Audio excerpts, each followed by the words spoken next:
ठीक है।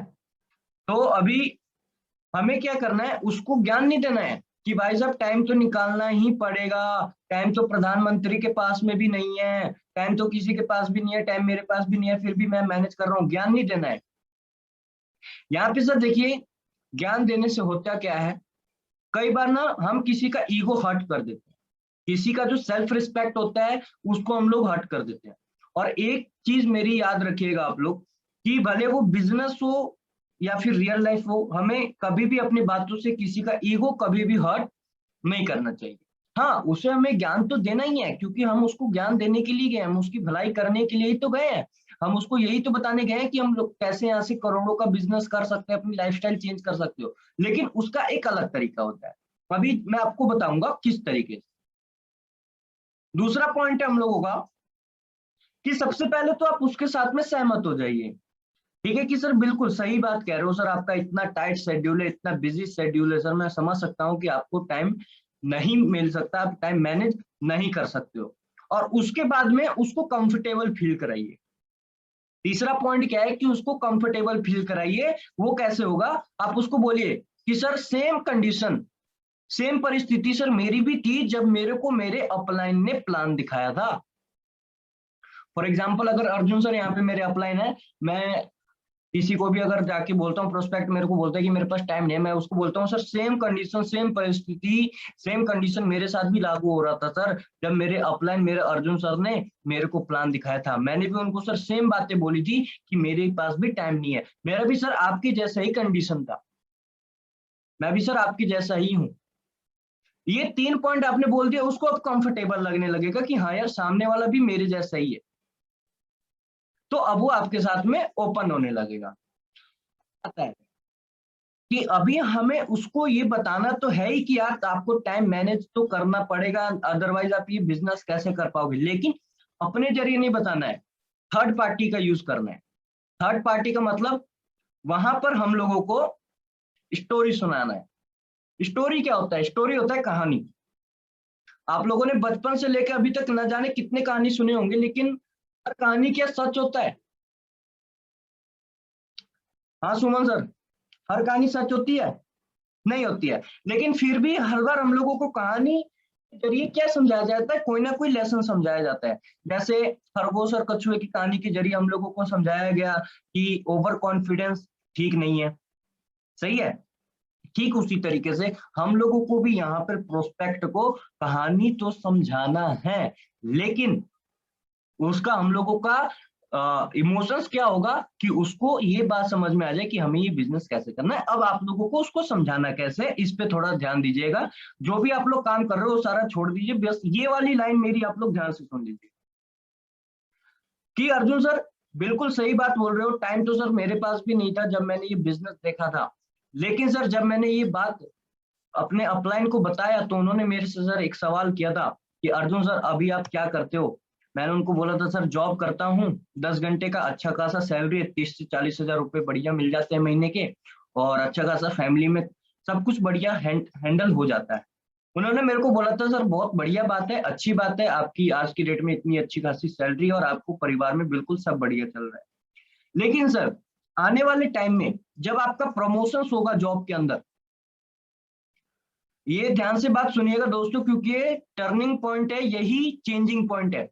आने वाले टाइम में सर 3 से 4 साल के बाद जब आपका जॉब के अंदर प्रमोशन होगा, तब जाके क्या आप अपने फैमिली को ज्यादा टाइम दे पाओगे या आप अपने बिजनेस में ज्यादा टाइम दोगे। जो आप जॉब करते हो उसमें आपको ज्यादा टाइम देना पड़ेगा। तब अर्जुन सर ने बोला था कि नहीं सर, जब मेरा प्रमोशन हो जाएगा, मेरे पास मेरा रिस्पॉन्सिबिलिटी बढ़ जाएगी, मेरी जिम्मेदारी बढ़ जाएगी, मेरा काम बढ़ जाएगा, तो सर ना चाहते हुए भी मेरे को अपने जॉब के ऊपर ज्यादा फोकस करना पड़ेगा और मैं अपने फैमिली के ऊपर कम ध्यान दे पाऊंगा। ठीक है। तो इस तरीके से आप लोगों ने उसको इमोशंस के साथ में अटैच होके ही उसको घायल करना है।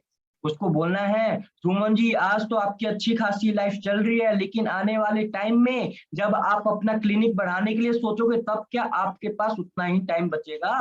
आप अपने फैमिली को दे पाओगे? नहीं दे पाओगे सर, चाह कर भी नहीं दे पाओगे। तो सर वो टाइम मैनेजमेंट करने का सिर्फ और सिर्फ एक ही तरीका है, ये सर बिजनेस। इस बिजनेस के अलावा सर और कोई जरिया नहीं है जिससे आप अपने परिवार को फुल टाइम दे सकते हो। सर मात्र आपको आज 1 से 1.5 घंटा मैनेज करना है, डेली का 1 घंटा आपको काम करना है, और सर आने वाले 1.5 से 2 साल में आप अपनी मर्जी से जो आप जॉब कर रहे हो उसको क्विट कर सकते हो, उसको छोड़ सकते हो और इस बिजनेस में एज अ फुल टाइम काम कर सकते हो। तो दोस्तों इस तरीके से आपने अपने प्रोस्पेक्ट को इमोशंस के जरिए स्टोरी सुना करके उसको कंफर्टेबल कर करके इस टाइम नहीं है का सॉल्यूशन करना है। उसके साथ में सवाल जवाब नहीं करना है कि सर टाइम मेरे पास भी नहीं है, टाइम तो निकालना पड़ेगा। 24 घंटे में आप 8 घंटे सोते हो, 10 घंटे काम करते हो, तो भी आपके पास 1 घंटा बच जाएगा। जब कोई आपसे सवाल करता है तो उसको बदले में सवाल दोगे तो उसका ईगो हर्ट हो जाएगा। ठीक है, तो इस 5 चीजों का ध्यान में रखते हुए जो नंबर 1 ऑब्जेक्शन है कि आज के डेट में टाइम किसी के पास में नहीं है, तो इस तरीके से आप लोगों ने उसको हैंडल करता हूं। आई होप आप सभी को फर्स्ट ऑब्जेक्शन का सॉल्यूशन पता चल गया हो। अगर आप लोगों को पता चल गया तो आप लोग अपना रिएक्शन दे सकते हो। अगर नहीं पता चला है तो फिर आप लोग मेरे को बता दीजिए, फिर से इसको रिपीट कर दें, अदरवाइज आगे बढ़ते हैं। ठीक है, तो मैक्सिमम लोगों का रिएक्शन आ चुका है। ग्रेट, चलिए बहुत बढ़िया बात है। अब दोस्तों हम लोग मूव करते हैं दूसरा ऑब्जेक्शन के ऊपर में, जो कि सिमिलर ही है, सेम कंडीशन वही होता है, पर थोड़ा सा इसको हैंडल करने का तरीका चेंज हो जाता है। पहले था कि टाइम नहीं है और अब आता है कि पैसा नहीं है। दोनों एक जैसे ही है। पैसा भी आज की डेट में किसी के पास में भी नहीं है। लॉकडाउन के चक्कर में काफी लोग बेरोजगार हो चुके हैं, कंपनियां बंद हो चुकी हैं। ठीक है, अब देखिए दोस्तों, अगर जिसके पास में पैसा नहीं है, सेम कंडीशन है, आपको उसको नॉलेज तो नहीं देना है कि सर पैसा तो किसी के पास में नहीं है लेकिन एडजस्टमेंट तो करना ही पड़ेगा। आज की डेट में तो प्रधानमंत्री की भी सैलरी मुश्किल से 1.5 लाख रुपए है सर, उसमें क्या ही हो जाएगा। हम लोगों को आने वाले टाइम में और भी पैसे चाहिए, जिसके लिए हम लोगों को तो एडजस्टमेंट करना ही पड़ेगा। उसको नॉलेज नहीं देना और सबसे पहले उसकी बातों से आप एग्री हो जाइए कि सर बिल्कुल बात सही कहा है सर, आज की डेट में सबके पास में ही फाइनेंशियल कंडीशन ठीक नहीं चल रहा है।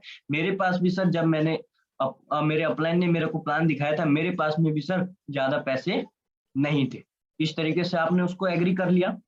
अब उसको बोलिए, अब ध्यान से देखिएगा, पिछली बार टर्निंग पॉइंट था स्टोरी सुनाकर, इस बार टर्निंग पॉइंट है नो प्रॉब्लम बोल के। उसको आपको बोलना कैसे है? फॉर एग्जांपल सुमन गोस्वामी जी मेरे साथ में, मैंने उनको प्लान दिया, वो मेरे को बोल रहे हैं कि सर, सुमन सर आप अपना जरा अनम्यूट करें, मैं आपको सिग्नल भेजता हूं। हाँ सर बोलिए। अभी सर फॉर एग्जांपल मैंने आपको प्लानिंग किया और आपने बोला कि मेरे पास पैसे नहीं है, ठीक है, ये आपका ऑब्जेक्शन होगा। हाँ ठीक है सर, बिल्कुल सर।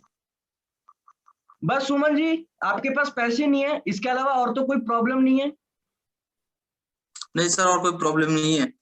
बस सर, ये प्रॉब्लम तो सर मैं यूं चुटकी बजा के सॉल्व कर दूंगा, इसके अलावा सर और कोई प्रॉब्लम है तो बताइए। नहीं सर, फिलहाल तो कोई प्रॉब्लम नहीं है, लेकिन पैसे की कमी है। चलो ठीक है सर, कोई बात नहीं। अभी सर आपने क्या करना है कि मेरे को बस सर 4 लोगों से मिला दो। पैसे नहीं है ना सर, लेकिन आपके अड़ोसी पड़ोसी दोस्त जितने भी हैं उनमें से मेरे को बस 4 से 5 लोगों से मिला दो, मैं उनकी ज्वाइनिंग करवा के आपका ये पैसे वाला प्रॉब्लम सॉल्व कर दूंगा। इतना तो हो सकता है सुमन सर? बिल्कुल सर। ठीक है, अभी दोस्तों यहाँ पे ध्यान दीजिएगा आप लोग, मैंने सुमन सर को क्यों बोला कि मेरे को 4 लोगों से मिला। अब यहाँ पर हमें सामने वाले का नियत पता चल जाएगा कि वो हमें भड़का रहा है, हमसे भागना चाहता है कि रियली में उसके पास में फाइनेंशियल प्रॉब्लम नहीं है। अब जैसी मैंने बात किया सुमन सर से कि सर मेरे को 4 लोगों से मिलवा दीजिए, अब अगर यहाँ पर सुमन सर मन ही मन में मेरे को मना करने की सोच रहे होंगे तो वो बोलेंगे सर अभी कहाँ से 4 लोगों को मैं मिलवाऊं आपसे, चलो सर ठीक है मैं देखूंगा, 3 से 4 दिन समय दो मेरे को, मैं देखूंगा। तो यहाँ पे मैं पता चल गया कि ये बंदा तो बिल्कुल माइंड में पहले से ही नेगेटिव होके बैठा है। लेकिन अगर यहाँ पे सुमन सर का मेरे को रिस्पॉन्स आ गया कि ठीक है सर मैं आपको 4 लोगों से कल के कल ही मिलवा दूंगा, कल आप मेरे पास आ जाइए सर, ये टाइमिंग रहेगा, तो देखो उसका इसका मतलब वो बंदा बिल्कुल, उसको मेरे को जो बिजनेस कॉन्सेप्ट है उसको समझ में आ चुका है लेकिन रियली में अभी उसके पास में फाइनेंशियल प्रॉब्लम चल रहा है। तो जैसे ही दोस्तों हमने 4 लोगों को प्लानिंग दिया, यहाँ पे मुद्दा सिर्फ 4 लोगों का नहीं है, आप अपने लिमिट के हिसाब से कितना भी बोल सकते हो, 10 बोल सकते हो, 15 बोल सकते हो। लेकिन कई बार क्या होता है ना कि 10-15 बोलने से सामने वाले को हार्ट अटैक आ जाता है, अरे भाई साहब 10 लोग कहाँ से होंगे। इसलिए 4 बोलिए, 4 में से अगर जब 4 लोगों को प्लानिंग दोगे, 1 या 2 की तो ज्वाइनिंग आराम से आ जाएगी। तो यहाँ पर आप प्लानिंग 1 को करने के लिए गए थे, उसने आपको 4 लोगों से मिला दिया, आपकी 2 से 3 आईडी आ गई, 2 से 3 डीडी आपकी क्लोज होगी। जो मेन मुद्दा था आपका वो हो चुका है, ठीक है। अब यहां से जैसे ही वो 2 से 3 बंदे आने वाले 3 से 4 हफ्तों में अपना ब्रॉन्ज कंप्लीट करते हैं, तब देखो उस बंदे ने जिसने पैसे के लिए मना किया था वो ऊपर से लेके नीचे तक हिल जाएगा, पागल हो जाएगा कि भाई मैंने ही इनको ज्वाइनिंग करवाया और आज ये ब्रॉन्ज भी कंप्लीट कर चुके हैं। फिर देखो वो कहां से अरेंज नहीं कर पाते 14 से 15 हजार, ठीक है। तो इस तरीके से आप लोगों ने जो दूसरा ऑब्जेक्शन नंबर है कि मेरे पास पैसे नहीं है, इसको आप लोगों ने सॉल्व करना है। माय डियर फ्रेंड, आज मैं आप लोगों को एक बात बता देता हूँ, बिजनेस सिर्फ और सिर्फ माइंड का गेम है और इमोशंस का गेम है। जिसने थोड़ा सा दिमाग लगा लिया वो बिल्कुल ही आगे बढ़ जाता है, जो लोगों के भावनाओं के साथ में खेल लेता है बिल्कुल आगे बढ़ जाता है। आप लोगों ने थोड़ा सा ध्यान दिया होगा, आप लोग कभी बाइक के शोरूम में जाते हो, मैं आपको बताता हूँ आज एक तरीका जिससे आपको पता चल जाएगा कि सेल्स के बिजनेस में, सेल्स के लाइन में ये बंदा परफेक्ट है कि नया बंदा है कि नया मुर्गा है। अभी वो कैसे होता है वो मैं आपको बताता हूँ। फॉर एग्जाम्पल जैसे कि आप लोग किसी बाइक के शोरूम में गए, ठीक है, वहां पर जाके आपने बाइक लिया, बाइक पसंद किया और अपने जो सेल्स वाला बंदा है उसको बोला कि इस बाइक का माइलेज कितना है। नॉर्मल सी बात है, सभी लोग पूछते हैं कि बाइक का माइलेज कितना है। अब अगर यहां पर जो सेल्स का बंदा है आपको उसने माइलेज बता दिया, अगर उसने आपको बाइक की माइलेज बता दिया तो समझो अभी मुर्गा नया फील्ड में आया है, इसको मार्केट के बारे में ज्यादा नॉलेज नहीं है। और वही अगर सेल्स के बंदे ने आपके मुस्कुराते हुए पूछा कि अर्जुन सर आप ही बता दो आपको माइलेज कितना चाहिए, निकोन सर आप बता दो आपको माइलेज कितना चाहिए, तो समझो कि बंदा परफेक्ट है, सेल्स के लाइन में पुराना है। उसने एक बार पूछ दे आपने बता दिया, उसकी लिमिटेशन वहीं पे खत्म हो जाएगी। लेकिन अगर उसने आपसे जान लिया ना कि अर्जुन सर को इतने माइलेज की बाइक चाहिए, वो सीधे वहीं पे जाके फोकस देगा, उससे कम वाली माइलेज की वो दिखाएगा ही नहीं, क्योंकि उसको हम लोगों का मनपसंद का चीज ऑलरेडी